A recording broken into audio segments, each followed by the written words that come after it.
আসসালামু আলাইকুম। Welcome to my channel just clips with Sonia. আজ আমি চিলি চিকেনের রেসিপি নিয়ে চলে আসলাম। আর এর জন্য আমি বোনলেস কিছু মুরগির মাংস নিয়েছি। আর চিকেনটাকে মেরিনেট করে রাখার জন্য আমি যে মশলাগুলো অ্যাড করছি তা আমি স্ক্রিনে দিয়ে দিয়েছি। আর এই মশলাগুলো অ্যাড করে আমি খুব সুন্দর মতন মেরিনেট করে নিব। আর খেয়াল রাখতে হবে যেন কোটিংটা খুব বেশি মোটা না হয়ে যায়। আর আমি শেষে যে সয়াবিন তেলটা অ্যাড করেছি এর জন্য কিন্তু চিকেনটা অনেক বেশি সফট থাকে। আর আমি মেরিনেশনের পরে এটা 1 ঘন্টার জন্য রেস্টে রেখে দিয়েছিলাম।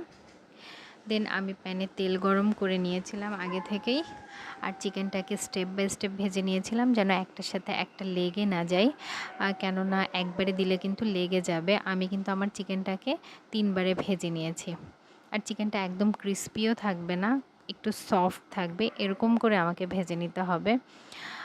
তো দেন আমি এখানে দেখতে পাচ্ছেন আমার কত সুন্দর একটা কালার চলে এসেছে চিকেনের।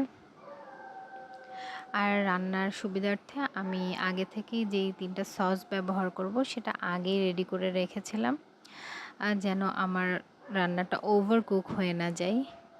আর এর সাথে আমি একে একে সব মশলাগুলো অ্যাড করছিলাম চিকেনটাকে ফাইনালি রান্নার জন্য। আর আমি যেই শুকনা মরিচগুলো হালকা সিদ্ধ করে নিচ্ছিলাম, ওইটার কারণ হচ্ছে শুকনা মরিচ যদি একটু হালকা সিদ্ধ করে পানিতে দেন ব্লেন্ড করা হয় এটার কালার কিন্তু খুবই সুন্দর আসে। তো আপনারাও এটা ট্রাই করতে পারেন। এই টিপসটা ভালো লাগলে অবশ্যই ফলো করেন। আর আমি এই পর্যায়ে যেই রান্নাটা করছি এই সস দেওয়ার পরেই কিন্তু আপনারা এটা খাইতে পারেন যারা গ্রেভি কম পছন্দ করেন।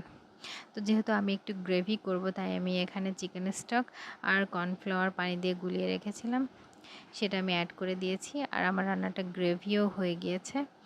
আলহামদুলিল্লাহ আমি মরিচ দিয়ে রান্নাটাকে শেষ করেছি। আর আমার এই রেসিপিটি যদি আপনাদের একটুও ভালো লেগে থাকে অবশ্যই কমেন্ট করে জানাবেন। Thanks for watching.